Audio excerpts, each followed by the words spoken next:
Bueno, cordial saludo. Una vez más les agradezco que me estén acompañando y como cada semana juntos estudiar el mensaje de la palabra de Dios. Así que continuamos con la serie que está basada en el libro a los Colosenses. Si tiene su Biblia, le pido que vayamos juntos a Colosenses capítulo 3, versículos del 1 al 11. Leo yo este pasaje que dice así: Si pues habéis resucitado con Cristo, buscad las cosas de arriba, donde está Cristo sentado a la diestra de Dios. Poned la mira en las cosas de arriba, no en las de la tierra, porque habéis muerto y vuestra vida está escondida con Cristo en Dios. Cuando Cristo vuestra vida se manifieste, entonces vosotros también seréis manifestados con Él en gloria. Haced morir pues lo terrenal en vosotros: fornicación, impureza, pasiones desordenadas, malos deseos y avaricia, que es idolatría. Cosas por las cuales la ira de Dios viene sobre los hijos de desobediencia, en los cuales vosotros también anduvisteis en otro tiempo, cuando vivíais en ellas. Pero ahora dejad también vosotros todas estas cosas: ira, enojo, malicia, blasfemia, palabras deshonestas de vuestra boca.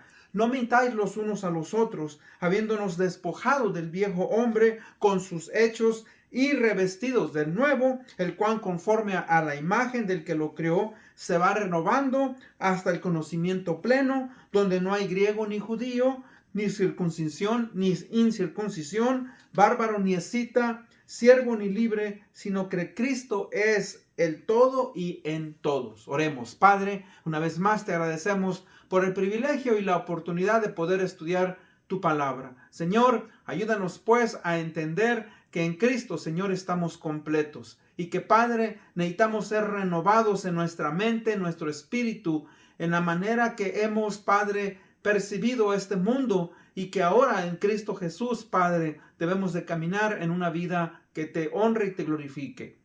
Gracias por tu palabra. Esto lo pedimos en el nombre de Cristo Jesús, nuestro Señor y Salvador. Amén. Bueno, hermanos, hemos estado, como dije anteriormente, estudiando la serie sobre la suficiencia del cristiano en Cristo. Hoy vamos a hablar sobre la suficiencia del cristiano en Cristo para vivir espiritualmente. Como padres que somos, algunos de nosotros, no todos tal vez somos padres, pero aquellos de nosotros que hemos tenido el privilegio y la oportunidad de poder llegar a ser padres, madres, sabemos que una de nuestras preocupaciones es que nuestros hijos, ¿verdad?, tengan bienestar. No solamente eso, pero que puedan caminar con Cristo, que puedan honrar a Dios, que ellos puedan el día de mañana desarrollar una fe que es propia. Es nuestro deseo, no solamente en las cosas físicas, pero en las cosas espirituales, que es lo que más nosotros, ¿verdad?, nos apremia. Ahora, recuerde una cosa: así como un padre o una madre desea el bienestar de sus hijos, de la misma manera, el apóstol Pablo, que ha escrito esta carta a la iglesia de Colosas, tiene una preocupación genuina por esa iglesia, aunque sabemos que él no fue quien la constituyó, sino fue Epafras, muy posiblemente. Pero Epafras fue a buscar a Pablo cuando Pablo se encontraba preso, ¿verdad? Y ahora él le explica la situación que está sucediendo, como vimos en el estudio anterior, de que se han infiltrado maestros, gente con filosofías y enseñanzas incorrectas, y pues ahora él quiere que ellos sigan adelante en la vida cristiana. Ahora recuerde, después de él haberles presentado los argumentos necesarios en cuanto a quién, a la persona y a la deidad de Jesucristo, ahora él, ¿verdad?, se mueve a la vida práctica del cristianismo. O sea, recordemos que el cristiano, el creyente, usted y yo, vivimos en dos dimensiones. Y cuando digo dos dimensiones, vivimos en la dimensión espiritual y también en la dimensión física. Hablando de esto último, la dimensión física, pues claro que la dimensión física tiene sus demandas materiales. Todos necesitamos abrigo, necesitamos comida, necesitamos un techo, necesitamos sustento, necesitamos de la salud, necesitamos tener una familia, necesitamos tener un trabajo y muchas otras cosas que son necesarias en este mundo en el cual vivimos. Pero como todo, el peligro, ¿verdad?, es que aquel que ha venido a conocer al Señor Jesucristo como Señor y Salvador se concentre más en cada una de las cosas que he mencionado anteriormente y su concentración en la vida espiritual sea opacada, sea, ¿verdad?, disminuida y lleguemos a olvidarnos de la importancia, mis hermanos, de poner las cosas en las cosas celestiales, en las cosas espirituales. Por eso, como le dije yo, Pablo ahora se está moviendo en esa dirección. Él les ha hablado de la suficiencia que el cristiano tiene en diferentes aspectos. Si usted recuerda, la suficiencia de Jesucristo en el Evangelio, la suficiencia del Señor Jesucristo por encima de la ley, la suficiencia de Cristo como Dios, aún Él siendo un hombre, pero en toda la plenitud de su deidad, como hombre y como Dios que Él vino. Luego, la suficiencia que es en Cristo Jesús tenemos la sabiduría de que Cristo es Señor, es Creador y que Él, obviamente, mis hermanos, lo llena todo. En Él hay plenitud completa. O sea que en Cristo Jesús, no solamente estos creyentes de Colosas, pero nosotros los creyentes, ¿verdad?, hemos, mis hermanos, recibido esa suficiencia en Cristo Jesús para vivir el tiempo que nos queda en esta vida de acuerdo a la manera en que Dios quiere, conforme a esa voluntad, a la voluntad del Padre de Dios. Ahora, como dice el pasaje, hasta que Cristo un día se manifieste en este mundo en su segunda venida y nosotros vendremos juntamente con Él para compartir con Él, ¿verdad?, su gloria, su grandeza. Así es que con eso pues en mente vamos a estudiar este pasaje que el apóstol Pablo, ¿verdad?, escribe a estos hermanos. Y primeramente, ¿verdad?, hemos sido resucitados para una nueva vida. Dice Pablo, si pues habéis resucitado con Cristo, buscad las cosas de arriba, donde está sentado Cristo a la diestra de Dios Padre. Ahora, la vida del creyente, pues ahora fíjese que Él les ha hablado de todo lo que Cristo representa, también debe de llevarse a la vida práctica. O sea, Pablo hace este llamado a la iglesia, a los hermanos de la iglesia de Colosas, para que analicen sus vidas de acuerdo con el llamado que ellos han recibido. Por eso dice, si habéis resucitado con Cristo, buscad las cosas de arriba. Ahora, no es que no hay una seguridad en Cristo, recuerde, sino que aquí es algo condicional. O sea, si ustedes resucitan en Cristo, entonces deben de actuar de esta manera. Es como cuando le decimos a los hijos, ¿verdad? Mañana vamos a ir a comer a algún lugar. Y los hijos, y nosotros les decimos, pero recuerden, tienen que hacer su tarea, tienen que hacer esto, tienen que portarse bien, etc. O sea, les damos condiciones. Cuando llega el día siguiente, los hijos quieren que hagamos esas cosas, pero ahí donde nosotros, ¿verdad?, tenemos la condición, has hecho tu tarea, te has portado bien, etcétera, etcétera. Y de la misma manera, ¿verdad?, Pablo está diciendo, si ustedes resucitaron en Cristo, o sea, aquellos, fíjese, que hemos resucitado. La pregunta es, ¿ha usted resucitado con Cristo? Busquemos entonces, dice, las cosas de arriba. Poned la mira en las cosas de arriba, las celestiales, y no en las de la tierra. Recuerde, en el Señor Jesucristo, también cuando Él habló a sus discípulos en el capítulo 6 de Mateo 6:33, les dice, mas buscad primeramente el reino de Dios y su justicia, y todas las demás cosas os serán, ¿qué?, añadidas como consecuencia. poner las cosas poner la mira en las cosas de arriba y no en las de la tierra. Dice, porque habéis muerto y vuestra vida está escondida con Cristo en Dios. O sea, cuando dice, recuerde, el bautismo tiene un simbolismo. El bautismo, ¿verdad?, representa, mueres a una vieja naturaleza, naces a una nueva naturaleza espiritual.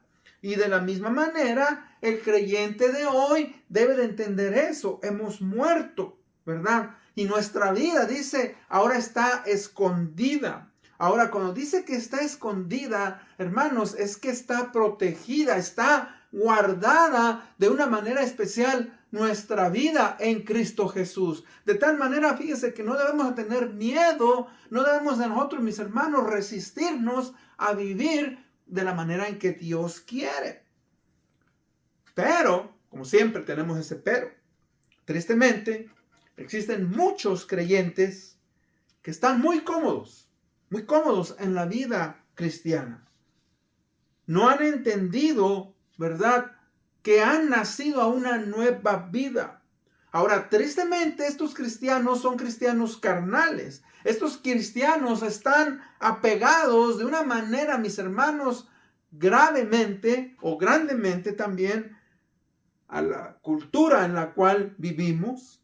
Y cuando digo cultura, puede ser, por ejemplo, la música, pueden ser costumbres, pueden ser hábitos pecaminosos que obviamente no quieren abandonar, en los cuales ellos están a gusto. Y esto me viene a la mente. Recuerde, si usted ha leído, y le recomiendo que lea la carta de Primera de Corintios, o las cartas a los Corintios. Recuerde, los Corintios eran una iglesia que habían recibido mucho espiritualmente, habían recibido los dones, pero era una iglesia, mis hermanos, que practicaban muchas cosas, ¿verdad?, que iban en contra de la naturaleza espiritual.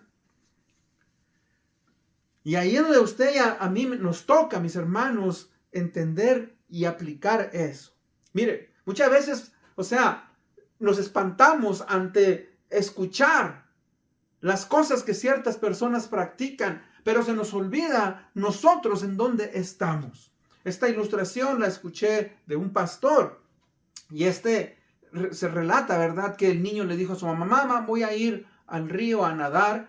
Y el niño se fue al río a nadar. Antes de bajar el río había había que bajar, había un risco, había que descender.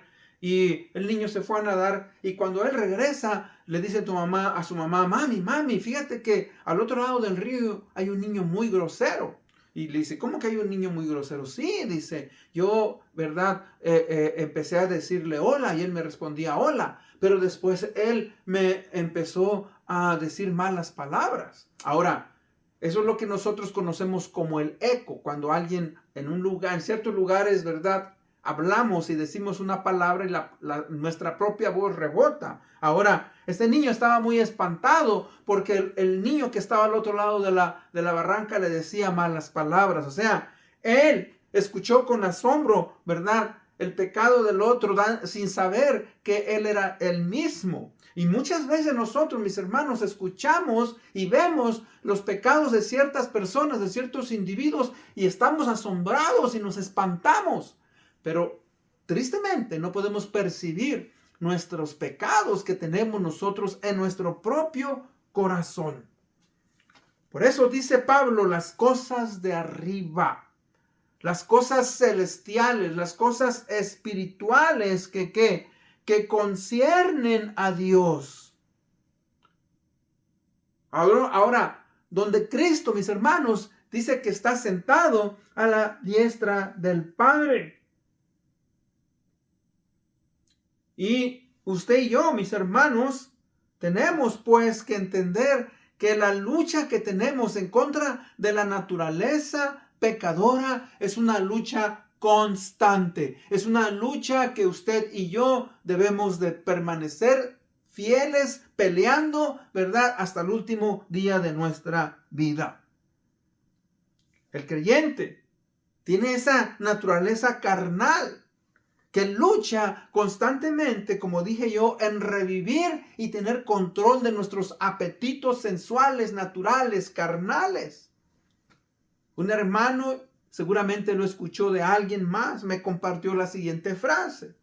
Dice, cuando fui bautizado, creí que el viejo hombre moriría ahogado en las aguas del bautismo. Pero muy pronto descubrí que este hombre sabía nadar muy bien. O sea, hermanos, esa es una de las luchas que todo creyente tiene. La naturaleza es caída que constantemente está, ¿verdad? Está luchando, está queriendo, ¿verdad? Controlarnos. O sea, es lo que Pablo está diciendo. Habéis muerto y vuestra vida está escondida en Cristo. Tenemos que morir a la vieja naturaleza y ser controlados por la naturaleza espiritual. De hecho, este teólogo dice lo siguiente. Los primeros versículos del capítulo 3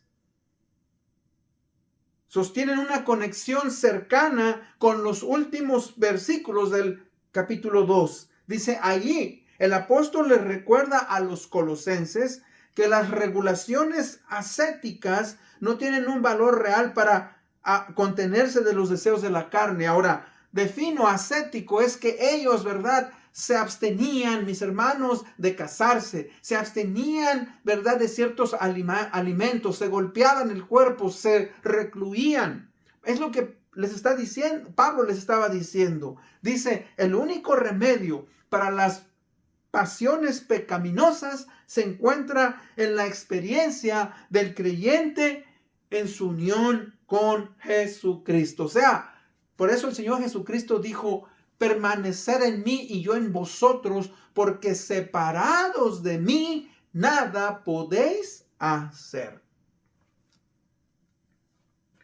Ahora, en segundo, vamos a ver las demandas de una nueva vida. El versículo 5 dice, haced morir pues lo terrenal en vosotros. Y luego define una serie de pecados: fornicación, impureza, pasiones desordenadas, malos deseos y avaricia, que es idolatría. O sea, aquí Pablo está haciéndole un llamado a estos creyentes de la iglesia de Colosas a que analicen sus vidas. Ahora, no solamente ellos, pero usted y yo, mis hermanos, debemos de analizar nuestras vidas a la luz de la palabra de Dios, cuando el Espíritu Santo nos habla a través de nuestra conciencia. O sea, que hemos resucitado a una nueva vida. Debemos de analizar constantemente, hacer un análisis propio de cómo es que usted y yo estamos en la vida cristiana. Ahora, aquí Pablo está haciendo una demanda moral. ¿Y cuál es esa demanda moral? Mire, la demanda que está haciendo aquí es que debemos de morir a los deseos carnales que constantemente están batallando con nuestra alma. De hecho, también el apóstol Pedro escribió en 1 de Pedro 2:11, dice, amados, yo os ruego como extranjeros y peregrinos que os abstengáis de los deseos carnales que batallan contra el alma. Primeramente, Pedro dice, nuestra ciudadanía ya no es terrenal. Nuestra ciudadanía, mis hermanos, es celestial. Somos peregrinos. Por eso dice, yo ruego como extranjeros y peregrinos. Ya no somos de este mundo. Dice que os abstengáis de los deseos carnales que batallan contra el alma. O sea, constantemente estamos, mis hermanos, ¿verdad?, luchando. Y ahí nos da una breve lista de qué pecados, dice, deben de ser erradicados. A qué pecados todo mundo debe de morir. Y la Biblia, mis hermanos, aquí es muy específica. ¿Por qué? Porque recuerde, hay pecados que son más graves que otros. Ahora, todo pecado es pecado y Dios nos va a juzgar, pero hay pecados que son más graves que otros. ¿Por qué? Porque tienden a esclavizar el cuerpo humano. Dice, estos pecados en particular, dice, son actos terribles de desobediencia. Por eso dice el versículo 6, cosas por las cuales la ira de Dios viene sobre los hijos de desobediencia. Pecados, mis hermanos, que esclavizan de una manera especial al cuerpo humano. Hacen que una persona, hacen que un individuo se convierta en esclavo ¿de qué? De las pasiones. ¿Y cuáles son esos pecados que esclavizan, mis hermanos, el cuerpo humano? Pues los pecados sexuales. Primeramente dice, ¿verdad? Morir a la fornicación. La fornicación es el pecado de la práctica sexual que es fuera del matrimonio.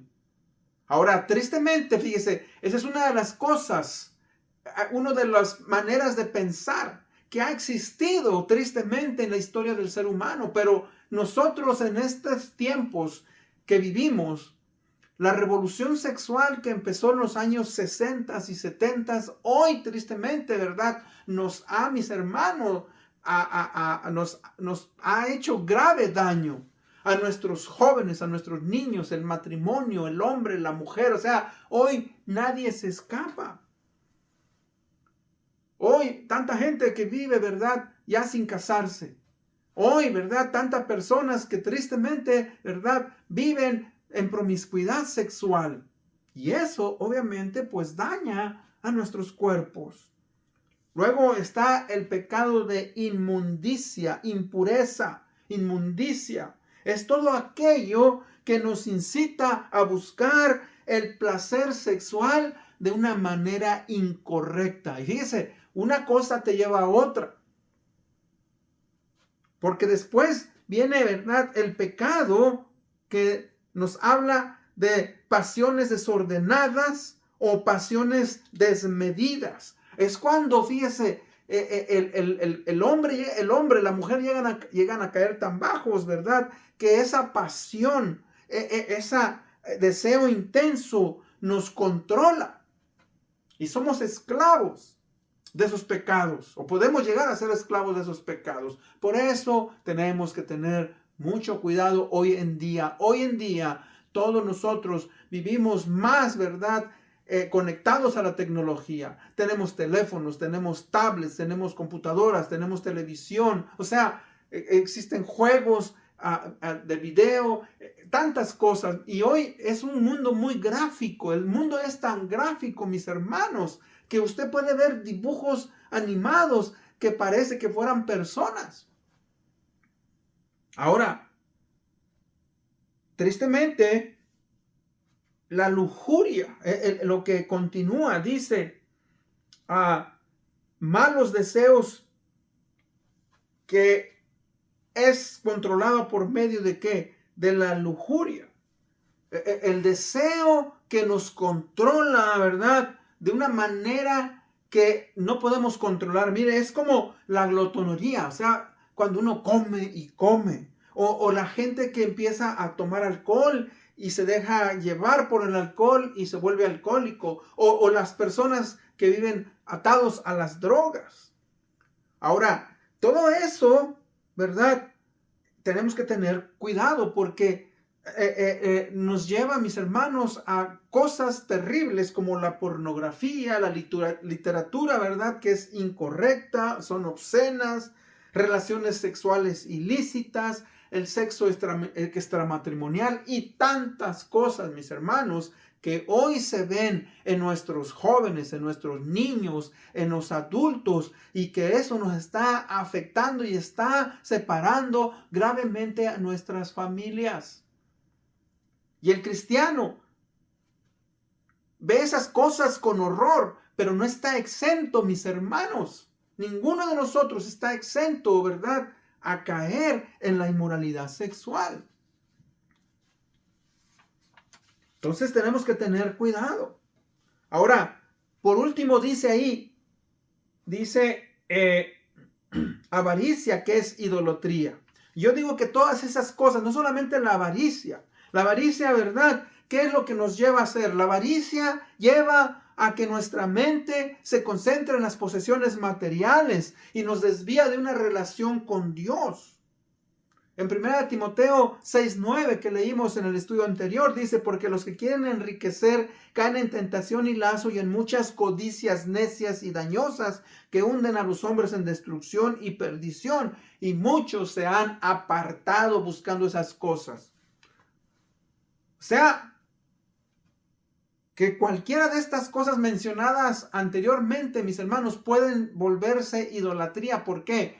Porque usted puede ser un idólatra sin tener, ¿verdad?, ídolos físicos. O sea, todo aquello que nos aparta de Dios y que toma el lugar de Dios es un ídolo. El sexo, la música, el trabajo, etcétera, etcétera. Por eso Pablo dice que en Cristo todos estos vicios y pecados deben de quedar atrás. Dejar que el Espíritu Santo nos controle más y más cada día. Por eso dice: en los cuales vosotros también anduvisteis en otro tiempo cuando vivías en ellas. Pero ahora dejad también vosotros todas estas cosas: ira, enojo, malicia, blasfemia, palabras deshonestas de vuestra boca. O sea, la segunda demanda que Pablo está aquí hablando y diciéndole a estos creyentes es importante. ¿Por qué? Porque también esos son pecados que no son tan graves tal vez como los sexuales, pero que también, fíjense, son graves. O sea, son peligrosos. Porque estos nos esclavizan en cuanto a las emociones. Dice: ira, enojo, malicia, blasfemia, palabras deshonestas de vuestra boca. No mintáis los unos a los otros. O sea que nos está diciendo, mis hermanos, que estos 6 pecados que menciona tenemos que también eliminarnos. ¿Por qué? Tienen que ver con emociones profundas del alma y con la lengua. Reacciones y sentimientos en contra de otra persona, en contra de mi prójimo. La ira, que se expresa en furia y violencia. El enojo, que nos separa o aparta de nuestra relación con otros. Decimos: estoy enojado con él, no quiero saber nada. La malicia, el querer hacer cosas incorrectas a otras personas. Blasfemias, contar cosas que no debemos, ¿verdad?, de decir. Malas palabras deshonestas. Y por último, la mentira. No mintáis los unos a otros, habiéndonos despojado del viejo hombre con sus hechos. O sea, debemos, mis hermanos, estar trabajando. Debemos estar constantemente analizando. Yo me quedo sorprendido cuando escucho personas que me dicen que cuando tienen conflicto con su cónyuge, con su esposo, su esposa o con otras personas, las palabras tan malas que salen de ellos o de ellas. Cómo se expresan. Y eso, mis hermanos, no debe de ocurrir en nosotros los creyentes. Dice el versículo 10: y revestíos del nuevo, el cual conforme a la imagen del que lo creó se va renovando hasta un conocimiento pleno. ¿Ok? La imagen que aquí el apóstol Pablo está dándonos a entender es de, ¿verdad?, así como nos quitamos la ropa cuando estamos, ¿verdad?, sucios y nos bañamos. Mire, cuando yo uso mi ejemplo, cuando yo trabajo en el jardín y ando cortando el zacate, ando soplando las hojas, ando recogiendo, o sea, levanto polvo, sudo, hay sol, todo eso, ¿verdad? Ese sudor, esa tierra se pega al cuerpo. Y una vez que esto está pegado en el cuerpo, pues uno está incómodo, ¿no es cierto? ¿Qué es lo que uno debe de hacer? Bueno, uno debe de bañarse. Pero fíjese, no solamente debemos de bañarnos, pero también debemos de cambiarnos, ¿qué?, la ropa. ¿Por qué? Porque aunque usted se bañe, pero si usted se vuelve a poner esa ropa que está sucia, pues le va a volver a hacerse sentir incómodo. Y es lo que está diciendo aquí, que debemos de revestirnos del nuevo hombre, nueva mujer, que va renovándose hasta el conocimiento pleno en Cristo Jesús. O sea, el creyente, nosotros, mis hermanos, debemos de dejar atrás ya esas cosas, obviamente, ¿verdad?, que no nos dejan crecer y caminar en la vida cristiana. Y existe, como le digo, tantas cosas que nosotros muchas veces seguimos practicando y aceptando y que no nos van a permitir continuar en la vida cristiana y crecer y llegar a ser hombres maduros.